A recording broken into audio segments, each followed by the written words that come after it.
지난 1991년 청주 가경동 여고생 살해 사건, 당시 범인으로 지목된 박모 씨가 당시 강압적인 경찰 수사가 있었다 고백을 했습니다. 때문에 논란이 일고 있는데 이 얘기 좀 나눠보겠습니다. 네.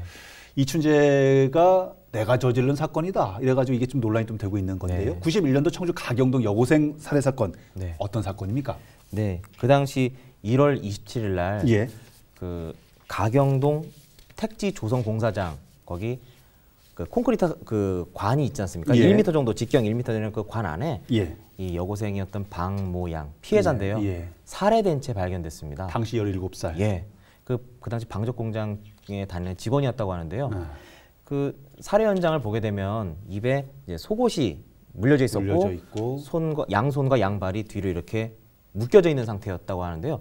거의 화성 연쇄 살인 사건의 피해자들에게 나타난 그러니까요. 언론에서는 이제 시그니처 범행이라고 하는데요. 예. 저는 이 표현 자체도 너무 범행을 미화시키는 것 같아서 참 쓰기가 좀 뭐하긴 한데요. 어쨌든 그러한 유사한 방식으로 살해를 했다라는 겁니다.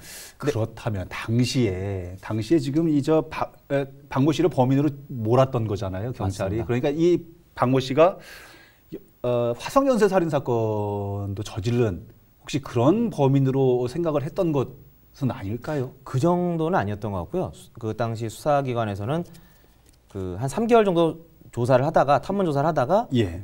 이 박 씨를 이제 체포를 해가지고 예. 결국은 수사를 해서 결국 법정에까지 세우게 됐던 거죠. 이 부분을 조금 저희가 풀어갈 부분이 좀 있는 게요. 이 박모 씨라는 분 당시에는 이제 결국 이제 무죄 판결을 받았지만 이 박모 씨라는 분이 당시에 진범으로 지목이 됐다가 아닌 걸로 이제 됐잖아요. 네. 이 박모 씨는 당시 다른 범행도 저질렀습니까?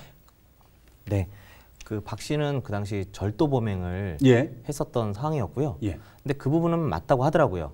본인도 예, 그건 인정하고 절도는 있습니다. 했다. 예. 근데 그거 외에 지금 이런 상황, 이 사건에 대해서 또다시 혐의를 받게 된 거죠. 근데 그 당시에 명확히 알리바이를 자기 스스로 입증을 못했고 그리고 전과가 있었다는 점, 예. 그런 것들이 아마 그 당시 좀 더 이분에게 혐의를 더 씌우게 되는 그런 요인이었던 것 같습니다. 지난번 뉴스박스에서도 전해드렸습니다만은 20년 동안 억울하게 감옥 생활을 했다는 네. 이제 또 그분도 있는 것처럼 이춘재의 자백이 이곳 저곳에서 지금 파장을 일으키고 있는 느낌입니다. 네, 맞습니다. 그 이춘재의 자백이 자백을 한다 하더라도 예. 형사 처벌을 할 수 없다라는 참 맹점이 있잖아요. 그러니까요. 공소시효가 예. 다 지나가지고요. 예. 그래서 저도 이게 과연 의미가 있는 얘기인가라는 생각을 했었는데 의미가 있습니다. 왜냐하면 지금 말씀하신 것처럼 윤 씨 같은 경우에는 그 예. 8차 사건 범행이죠. 예, 예.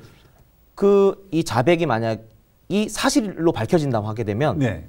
지금 재심을 준비 중이라고 하잖아요. 그렇죠. 그리고 얼마 전에 국감에서 윤석열 검찰총장도 이거에 대해서 만약에 윤 씨가 범인이 아니라고 어느 정도 확증이 된다고 하게 되면 예. 직권으로 재심 청구하겠다라는 거예요, 검사가. 아하. 네. 그래서 이춘재의 자백 파장은 있습니다만 지금 억울하게 옥살했던 그 윤 씨 같은 경우에는 누명을 벗을 수 있는 또 전환점이 되는 것 같습니다. 지금 저 박모 씨 얘기 말인데요. 네.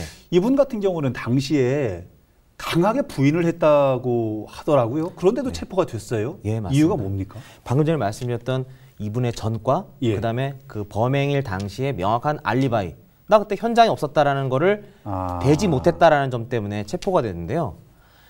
결국은 안타까운 점 바로 이 부분이에요. 수사 과정에서 예. 고문 폭행이 있었다라는 거예요. 강압 수사도 받았다고 예. 지금 자백을 하는 거 아닙니까? 네, 맞습니다. 그러니까 그 파출소에서 그 당시엔 파출소라고 했는데요. 예. 그 복대 파출소랑 강서 파출소를 오가면서 한 8일에서 9일 정도 이렇게 강압 조사를 받았었고 예.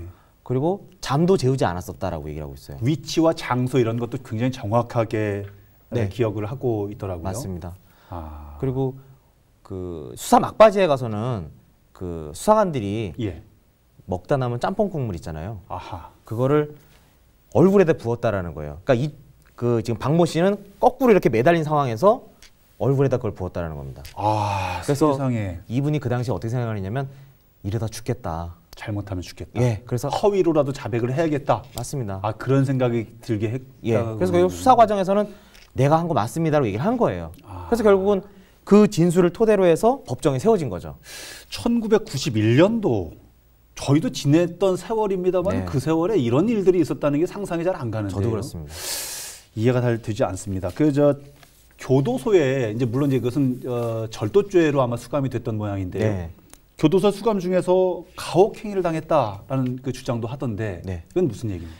그러니까 이제 절도죄로 수감 중이었는데 그 지금 말씀드린 이 사건으로 인해서 예. 경찰이 교도소로 다시 수사를 하러 또 왔습니다. 아하.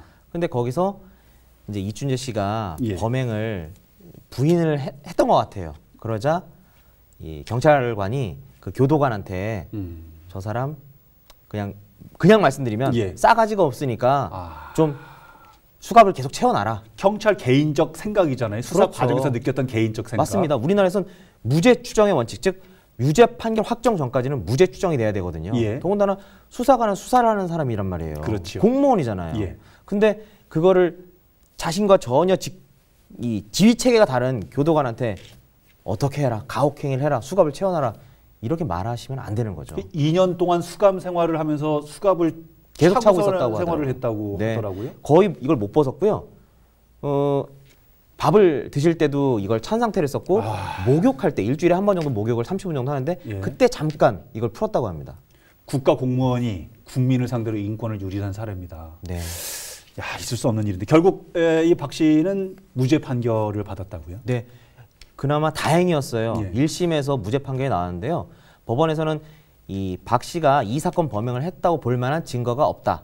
증거가 없다. 예. 그래서 무죄 판결을 했고 하지만 검사는 다시 항소를 했어요. 예. 그러니까 무죄 판결을 받음과 동시에 박 씨는 풀려난 거예요, 일단은. 아하. 그런데 2심을 또 계속 진행을 해야 되기 때문에 예. 그 과정에서 정신적 고통도 많이 받았을 것 같고요. 그렇겠죠. 뭐 비용도 들여가면서 자기가 재판을 방어를 해야만 했을 거라고 생각이 됩니다. 이건 살인죄니까요. 그렇죠. 살인죄니까. 어떻습니까? 지금 뭐 무죄 판결을 받았고 시간이 많이 지났습니다. 이전 과거를 생각을 해보면 굉장히 개인적으로는 씁쓸하고 속이 상할 텐데요. 현재 심경이 어떤 것으로 전해집니까? 박 씨는 일단은 그분한테 그 수사관한테 사과를 받고 싶다고 해요. 아하. 근데 다만 만나고 싶진 않다고 합니다. 그래요. 여러 가지 마음이 있을 것 같아요. 그렇겠죠. 예. 근데 그거는 꼭 알고 싶대요. 왜 그때 나한테 그렇게 모질게 했는지. 그 이유는 꼭 알고 싶다. 경찰의 얘기를 들어야겠네요. 이 부분에 대해서 진짜 형사보상 청구는 글쎄요, 과연 이게 시효가 어떻게 되는지 좀 제가 따져봐야 될 것 같기는 합니다만 예. 국가에서 뭔가 이분에게 뭔가 적절한 보상을 해줘야 되지 않을까 저는 그렇게 생각이 됩니다. 경찰 쪽 입장도 궁금한데요. 경찰 쪽의 입장도 나온 게 있습니까? 명확한 입장은 아직 없어요. 근데 예. 아마 현재로서는 그런 일이 없다라고 부인하는 것으로 저는 생각되고 있습니다. 참 이런 일들이 있으면 안 되겠는데요.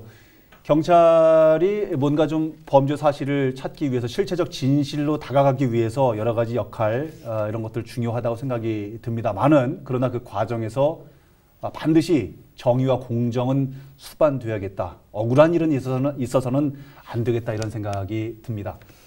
오늘 도움 말씀 함께 나눠주신 박재성 변호사였습니다. 오늘 말씀 감사합니다. 감사합니다. 자, 끝으로 충북 지역에서 있을 다양한 행사 소식 소개해드리면서 뉴스박스는 여기서 인사드리겠습니다. 여러분 고맙습니다.